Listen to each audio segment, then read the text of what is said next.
তৃণমূলের বিজয় উৎসবে বোমাবাজির বলি নাবালিকা।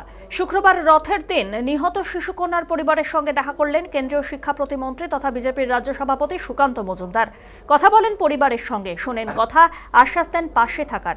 গত সোমবার কালীগঞ্জ বিধানসভা উপনির্বাচনে তৃণমূলের প্রার্থী আলিফা আহমেদ জয়ী হতেই উচ্ছ্বাসে ফেটে পড়ে দলীয় কর্মী সমর্থকরা। জায়গায় জায়গায় বের হয় বিজয় মিছিল। অভিযোগ, সেই বিজয় মিছিল থেকেই নাকি বোমা ছোড়া হয় ওই বাড়ি লক্ষ্য করে। ওই সময় ঘরে ভাত খেতে বসেছিল 10 বছরের ওই শিশুকন্যা। বোমার আঘাতে ঘটনাস্থলে মৃত্যু হয় তার। শিশুকন্যার মৃত্যুতে কান্নায় ভেঙে পড়ে গোটা পরিবার। সেই ঘটনায় আলোড়ন পড়ে যায় গোটা রাজ্য রাজনীতিতে। শুক্রবার রথের দিন সেই নাবালিকার পরিবারের সঙ্গে দেখা করলেন বিজেপির রাজ্য সভাপতি। পরিবারের সঙ্গে দীর্ঘক্ষণ কথা বলার পর সাংবাদিকদের মুখোমুখি হন সুকান্ত। সাংবাদিকদের মুখোমুখি হয়ে তিনি রাজ্য সরকার এবং রাজ্য প্রশাসনের বিরুদ্ধে কড়া মন্তব্য করলেন।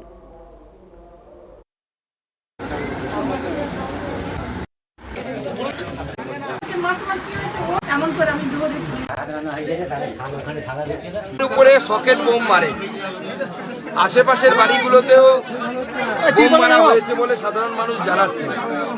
শুধু তাই নয়, পুলিশের কতটা অপদার্থতা এবং রিল্যাক্টেন্টলেস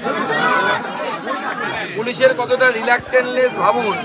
আজকে সকাল পর্যন্ত, আজকে সকালেও 9খানা সকেট বোম এখানে পুলিশ উদ্ধার করেছে এবং উদ্ধার করে নিয়ে গেছে। 9খানা জনগণ, বাকি আরো সকেট বোম পাওয়া গেছে। তমন্নার মা বাবার সাথে আমার কথা হলো। তমন্নার মা বাবা স্বাভাবিকভাবে সন্তানকে হারিয়ে, তাদের একমাত্র সন্তান, 4 ছেলে জন্ম হওয়ার পরই মারা যায়।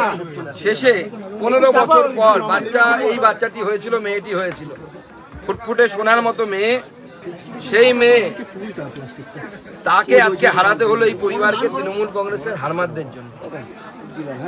এবং তামান্নার মা যেটা বললেন যে গাউল বলে কেউ একজন আছে যে নাকি এদের মাথা, সে এখনো পর্যন্ত গ্রেপ্তার হয়নি। তার পুরো নামটা বলতে পারেনি, সবাই গাউল গাউল বলে।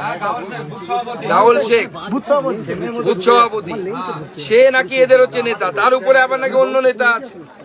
এবং সব থেকে আমার খুব বুকে আঘাত লাগলো এই কথাটা, তামান্নার মা বললেন জায়গা থেকে সরে এসে করবো, কারণ ওনারা বিজেপি করেন না। তবুও আমরা বলছি মানবিকতার খাতিরে, সবার উপরে মানবিকতা, তার উপরে কিচ্ছু নেই।